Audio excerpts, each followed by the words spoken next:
stripper hours. I mean, if comedians only made as much money as strippers did, You killing it today. You killing it today. That's the clip. It would have been all worth it. That's boy. the clip. But let me tell you something. All She these shooting threes from half court. stripper hours without stripper money. That's what you have to deal with.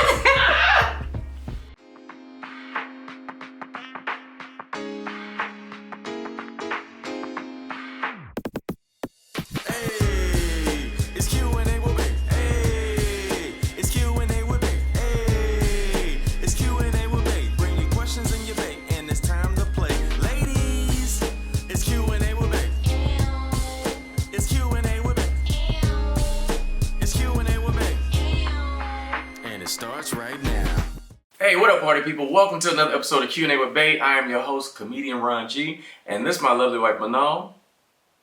AK. Pootie. You're so funny. Hey, look, we got a great episode for y'all today, man. Just cut clear to the point. The episode, I was like, what happened? I know, right? I started out so great. I don't know what happened. But anyway, today's episode is dating. What is it like dating or being married to a comedian? Yeah, what is it like, baby? Dating. I'm not dating you. Oh, you hilarious. The funny part is when somebody use your jokes against you, it is hilarious. I've had moments where I'm like, I do something and she'll just call back something I said from years ago, and she'll be like, that's your own joke. I'm like, touche. Touche. You got me. But man, like, I know it's not easy being married to me, period. You know, specifically me as a person, but also as a comedian, man. Everybody want the smoke, and I think I make it look easy on stage, but like what comes along with that, I don't think everybody's built for that, which is why I feel like I was always, I had a hard time finding my person, which I'm glad I met you, because I don't think nobody else can deal with what I go through. No. Did you do that? How crazy. No me. She did a mannequin challenge. No me. That's dope, man. But yeah, I go through so much, and it's like, some days people like, it's crazy to live a life where people like, man, I'm trying to be like you. And I'm like, you don't want these problems. You do not want these problems. I'm trying to be like you? Yeah, like young comments be like, man, I won't, like, no, you don't want these problems, you know? Because I also feel like I am very blessed, but I don't think people realize when you ask for blessings come with work. Like that little blessing screaming out right now. I was like, whoop. Blessings come with work. Our son right now is yelling out, but like, you know, if you want a kid, kids come with work. Asking to be married, marriage come with work. This blessing of being successful, having success in comedy, man, it come with work. And the more work you get, the more you have to be prepared for. And a lot of times, you don't know what you need until you get to it. Whew. And we in it. I feel like we in it. I'm gonna say like a birthing moment right now, where it's like I graduated to the next level, and it feels so weird because you don't know what else is next. And I'm a creative person. If I ain't working, I feel some kind of way about my life, and I gotta provide for you and baby. And like you on the sidelines watching me come home with tears in my eyes, like, man, I was up for this show and I didn't get it, or you know, me trying to find a booker and everybody's like, well, we need to see your numbers, and you don't have numbers and we can't represent you. And then as stuff started to take off, as you do the work, then everybody like want to represent you because you did all the work. Like you show up after I do the work, and now you want to represent me when you clearly could have like been a part of this train before it started moving. It's just a crazy thing, man. But the amount of highs and lows is like what took me out at the beginning, because I had no, like, you know, I mean, especially at the beginning, I didn't know nothing about comedians. I just went and laughed and went home. So I didn't know what happened before or after. I was like, haha, these people are hilarious. Oh my God. But then I got in a relationship with, and I was like, holy smokes, y'all. Smokes. Damn.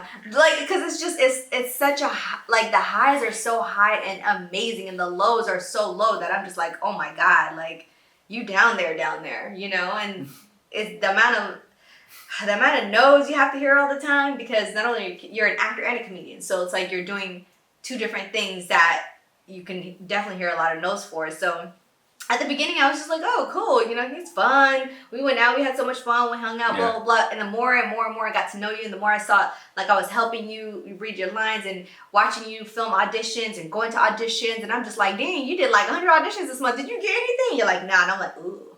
So it's so crazy to, like, the amount of no's that you have to hear. I mean, you have to have some thick skin to do what you do. You know what I was thinking about? That show I did where I got 4 thumbs up, Oh. and all we went through to go through it. Ah. So I got called to do this really, really big show. And it's like a life-changing show if you get it or if you do well on it.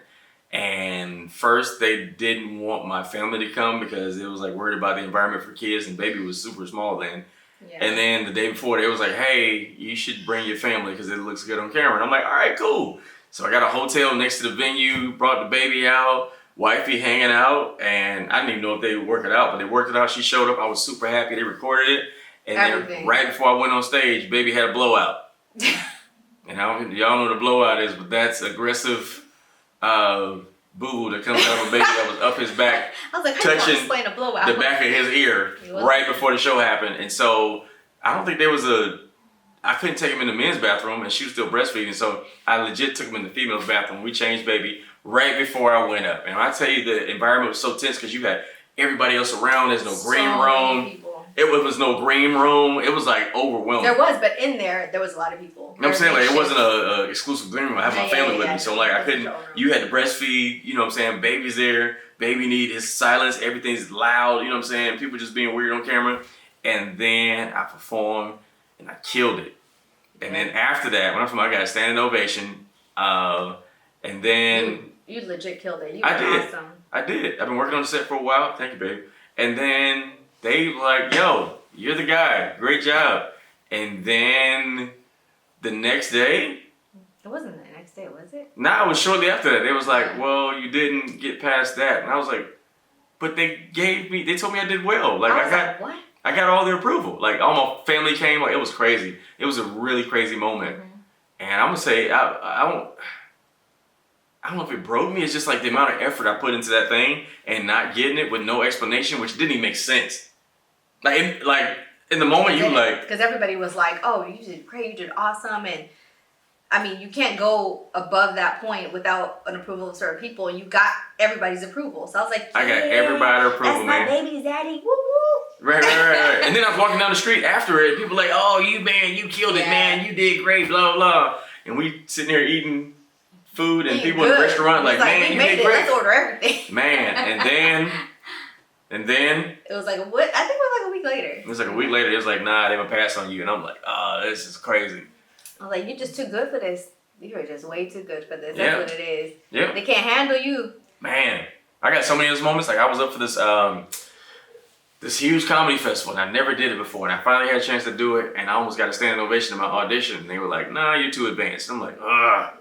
Then, you remember I did the showcase for, I warmed up for that TV show? Oh, yeah, for the festival? Yes. So I warmed up for this TV show, and they had another guy doing warm-up. He didn't tell jokes. And then I went up and told jokes. And there's 3 comics who had a special during this event. And I was just doing warm-up. And they was like, last minute, they called me, hey, man, can you come do warm-up? I'm like, it's nothing. That's what I do, right? Go up there, I do a warm-up. And I kill it, and the first comic does not do well, and they came out and they was like, hey, bro, we think you just a little too strong for this position. We're going to send you home. Yeah, we're going to send you home, but we'll pay you. Thank you so much. Gave me a little courtesy pat. You know, when people like, hey, man, you did great. Thanks, kid. And I drove home, and I'm like, I got fired for being good. This is the weirdest feeling ever when I wasn't even one of the comics to get chosen to be on the special. It was weird, but watching you be in my space, what does that feel like? So I think when I talk about being in a relationship with you and not dealing with, because I chose to be in that relationship with you, or having to go through dating somebody who is a comedian, I'm gonna go from the beginning when we were actually dating. I think the hardest part about dating you at the beginning was knowing that I wasn't the only one dating you, in the sense of I had to share you with the world. Like I had to realize, like, I'm dating you and I'm with you, but at the same time, I have to share you with everybody, because no matter where we went, no matter where we traveled, everywhere we went, I mean, we would legit like be in Thailand and be like, hey, aren't you comedian Ron G? So it's like I had to realize, like, everywhere we went, somebody's going to want to take a picture with you. Somebody's going to want to talk to you. Somebody's going to want a photo of you or with you. So the first thing that I had to deal with, that I didn't have to deal with anybody else, was just like, oh, shoot. Okay, so I'm with him, but at the same time, I have to share him with the rest of the world. Man. I think that was the first thing that I was just like, dang, can we get a little privacy? So I can't even imagine like what other people have to go through that are in the limelight, because it's just like there's no privacy. Everywhere you go, you know somebody knows you, and you'll have a whole conversation with them. You treat every single person like you know them, and you're so nice and you're so kind. And then afterwards, I'm like, oh, that's crazy. Where'd you meet this person? How do you know them? And he'd be like, sorry, that's I don't know them. not to expose you, but it's just like there's so many people that know you, and they come up to you like they know you. Because I guess what I failed to realize is sometimes when people follow you and they've known you and they've seen you for so long, start from where you started to where you are, they do have a connection and feel that they know you because they followed you for so long, you know? Yeah. So they know everything about you, and not necessarily that you had to know them, but it was just like, okay, so noted, I have to share you with the world. That's cool. And so that was the first thing. Dating comedian, you're gonna have to share with everybody. I mean, not like he's for the streets, but you have to share with everybody. I'm for the streets, but not for the streets. Exactly. Yeah. For the streets and photos. I'm for the sidewalk. I'm for the sidewalk. You're for the alley. The alley? I'm just joking. Jesus. You're not an alley cat. But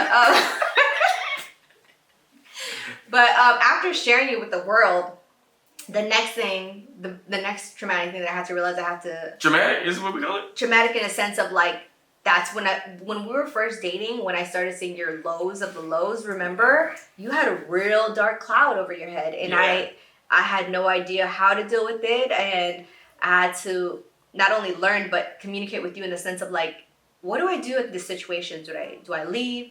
Do I stay? How do I deal with it when I don't know how to deal with somebody who's going through major depression? Because at that moment when you were having your dark cloud, you were going through a lot of things that you didn't realize you were going through a lot of things at the moment. Whether it was like work or all the rejections or all the no's or post stuff that you were dealing with from your ex. It was just so many things.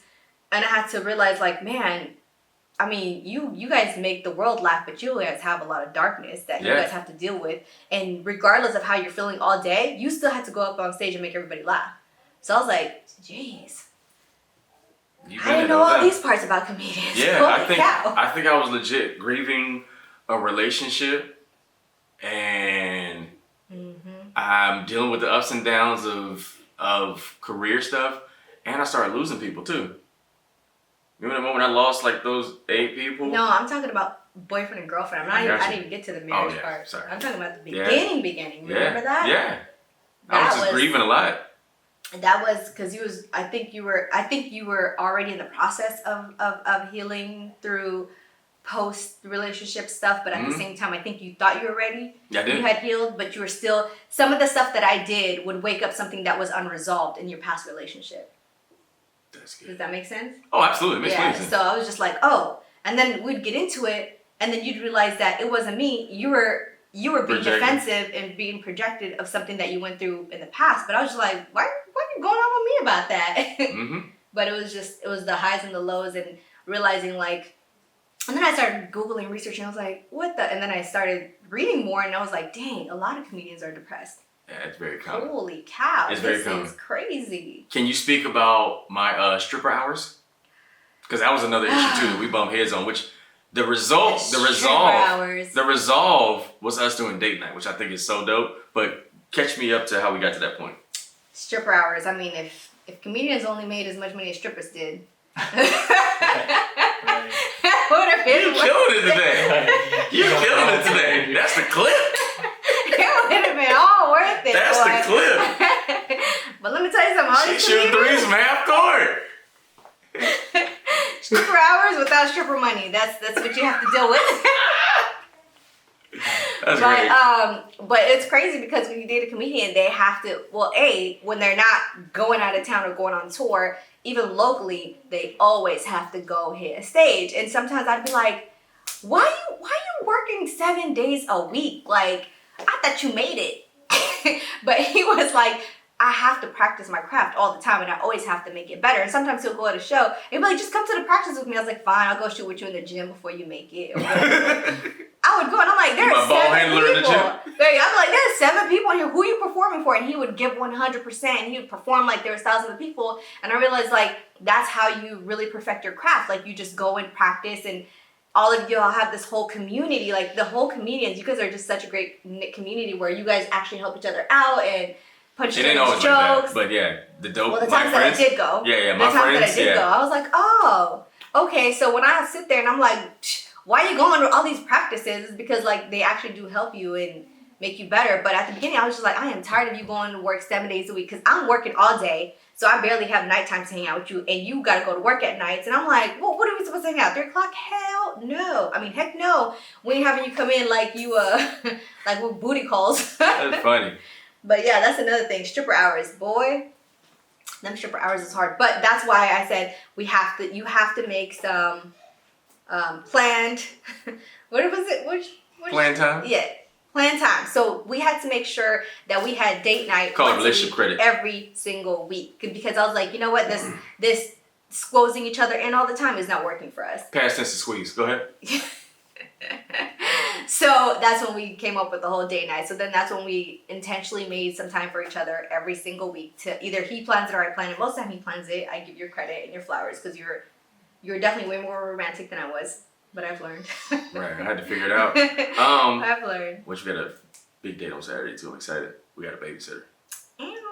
Yeah, man. But I feel like I was gonna say relation. Oh, the stripper hours. So us doing date night like really changed my life because I realized like this career ain't going nowhere.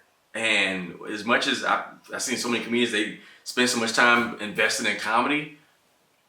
And you stop living, I feel like it makes you less funny because you're so consumed with trying to get this result, and the line moves and there's no date on the success. And it'll drive me crazy. I've seen comedians, commit suicide because they like didn't get an opportunity or got something and it went away. And it's like, for me, I feel like having a family grounded me and gave me a bit of, none of that stuff matters.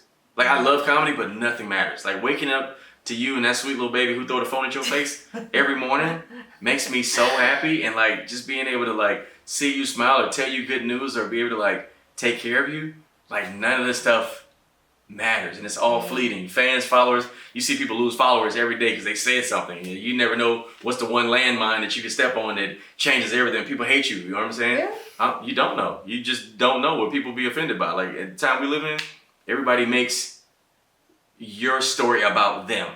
So you and I can say something about our relationship. Somebody be like, oh, he controlling. He got her cooking 3 times a day and taking care of the kids. But I'm like, yeah, but I also provide for her when she don't have to work. No, I like that. I know that, but I'm saying like this is our is. Everybody living in the should. As a woman, you should. As a man, you should. But we create our is. Our is we take care of each other, and there is no gender roles because we do what we do. Yeah, as a man, you should provide and protect. Right, but also you're good at what you do, and I can't do what you do. Heck no. And I'm sure you don't want to do what I do. No. Right, you don't want to do what I do, so it is what it is. But I mean, I'll do it if I have to. No, that's not your responsibility to take care of us. But what I'm saying is like, we create this life for us, and you never know why people be offended. Everybody going through something, and then to hear a song and be like, oh, I can't believe he said that about me. And I'm like, ain't nobody writing a song about you. The song was written for me and my love, But that's the time we live in. So I'm just grateful that I have a family to be able to navigate through that thing, and I'm grateful that you even decided to take this ride with me because it's not easy. Oh, roller coaster. It's fun. Every day. It's fun though. It's crazy, but one thing we'll say, we'll never say we're bored. No, never. We've said a lot of stuff we ain't never, because every day it's something, like, baby. All over the place. The last week by itself, I was on suicide watch. The last 24 hours. The last week I've been on suicide watch, feeling like working my butt off and not seeing no results, and you like, God, I'm here. Do you see me? God, I'm doing all the things. I mean, how many times do I need to post in one day? Like, how many videos do I need to do? I'm doing my auditions. I had to do an audition the other day via Zoom where my acting coach called in and he was doing the other person's lines via Zoom. And I had to set the camera up, baby crying. I had to watch him, put him down, make sure you was good. Like, it was chaos. And then I get a phone call. I was watching them putting him down while you auditioned. I know, but I had to still hold him while I was like coaching on the audition. And I'm like, yesterday I got a phone call that was like, oh, this is for me. And I got a call today. Oh, this is for me. So it's chaotic, but it's a blessing, man, to be able to, 1, to do what you love, and 2, to take this ride with somebody, because I can't imagine doing what I do by myself. I'll be nuts. And 3, make sure you have, if you ever do date a comedian, for those of you who want to take this roller coaster, make sure that person does not have a spending problem, because boy, the finances are up and down as well. And if somebody's not smart enough to save when they make some big bucks, holy cow, we probably would have been homeless if Ron was just a big spender. Right. But he makes enough at certain times to be able to take care of us and to make sure that we're good. We have everything we need. Yeah. Like, there hasn't been a time that we were short of anything, whether it's from travels to whining and dining to just doing stuff. But let's say you were me and I was you, we would have been in these streets because I have a spending problem. I'm gonna keep it real. That's so funny. We would have been in these streets because I was never a good saver, and I'll admit it. You know, I was just like, I was always Oprah. Every time I got paid, I was like, you get some money, you get some money, you get some money. We all gonna eat good. So I feel like you're also the cheat sheet too, because I can't imagine doing what I'm doing and date somebody who's not a dreamer. Because you lightweight a 9-to-5er, but you're definitely a dreamer. And the stuff that you see, when we talk about our dreams, when I tell you, like, you put it on Dubs, I'm like, oh, we should do this. You're like, no, we can get this. And I'm like, wait, what? Hold on now. Hold on. That's a lot of pressure. Because I still feel like in order to be good at comedy, you got to have a vision. You got to have hope. And any of those are gone, you don't have hope. But, like, the way you dream, you're such a big dreamer. When we talk about, like, in LA, I keep saying, I want to get a yard. I want to get a yard for baby. Because we live in a condo now. Condo's nice. Very nice. I remodeled it before she moved in. But we want a yard. And she'll be like, this the house we want. And the house be like so ridiculous, but hold on, sorry, not to cut you off. Just don't forget what you're gonna say. I would literally send it to him and I would watch him, right? I'm sitting over here sitting, and he opens it and he's like, she'll send me a home that's 20 million. I'm like, oh my God. It's not 20 million. It's not in the beginning, you send me like videos of like a house that's $20 million. No. But now I can like 7 million, not 20. That's after she Googled your net worth. Yeah, exactly. Period. Facts. But now, knowing what I know, I'm more comfortable in my skin, and I believe I have the talent that changes everything. Like, I believe in myself like that. I can look at a video of a house 20 million, like, we can get that. I personally feel like it's foolish to buy a house that's 20 million, but if you got bringing in a crazy amount, you got to get rid of that money. But I mean, if we move to Texas, though, we can have we would be any house we want. I'd be depressed in a nice house because I don't know how to do comedy in Texas. I don't know. Yeah, I know how to do it. You do it big. But all my relationships are here, so I still haven't figured that part out yet. But definitely we'll figure out how to get baby a yard, and it's all coming, man. But I appreciate that, and I love dreaming. There's so much. Everything I want is like at a grand level, and I know it scares you sometimes, but I'm no, it doesn't scare. Not now. At the beginning, it used to scare you because you used to be like, man, because you was bougie. You want. He was bougie. Not I'm was. Still the same person. You just caught up. Listen, we would go to an outlet, right? We'll go to an outlet and they would have 90% off. I was excited to him like, the sign in the window says 90% off. She would choose the one item that's $10 million and 90% off. And I'm like, I still can't afford this. But I honestly, I'm already thinking like, I'm in an outlet, it's about to be hella cheap, and I get it, and I'm like, oh, I didn't know. Yeah. I don't even know how much it is. I just go to whatever I like, and whatever I like ends up being that much. Yeah. And then you be stressed out. Like every single time I had a birthday or anniversary or something, you'd be like, yeah. I don't know how to get you your $20 million house and your G-Wagon and da-da-da-da. I don't know what to do. Yeah. But I will say this too, and for whoever's watching this, I believe your family is a part of your purpose. I've been funny for a long time, and if you hear me perform, I do a lot of relationship stuff, but like when I got married, I feel like it made my vision more fine-tuned and more clear to the point where like I legit like believe you're specifically a part of my plan. And watching how this whole week unfold, I'm like, my wife is a part of my destiny, and I personally need a wife in order to get to where I gotta go. Some people can do it by themselves, and you up here successful by yourself, I don't want that. But to have your person while you go through the trenches, I think it's a dope thing. So I'm very blessed to have you. And man, like, this is only the tip of the iceberg. We didn't even get to the part about being married and then being a comedian. But today's a good day. Today's a great day. Today we on top of that roller coaster, boy. We are riding high. Today is a good day. It's gravity now. Before we was on that click, click, click, click. This week I was like, oh shoot, we so down low. How we gonna get up there? Man, but we here, man. I'm grateful, man. But again, we appreciate y'all, man. So if you dating an entertainer and you trying to figure that thing out, we would love to know your thoughts on what it's like to be with an entertainer, a dreamer. Because dating dreamers and entrepreneurs is not easy. So if you with somebody and you trying to figure that thing out, you need advice, drop a question in the comment section. We'll try to get to your question ASAP, man. But again, thank y'all for joining us for another episode of Q&A with Bae. We appreciate y'all so much, and please send this to somebody. Before you date a comedian, you definitely need to watch this. Don't be out there in the streets trying to do it on your own because you got hope in your heart. you're gonna be on suicide watch too with them, and it won't be funny. Woo! So listen, man, thank you so much for joining us, and please make sure you like, share, and subscribe to this video. And until next time, real love is for grown folks. I said it's for. Real love is for grown folks. You Stop so discriminating.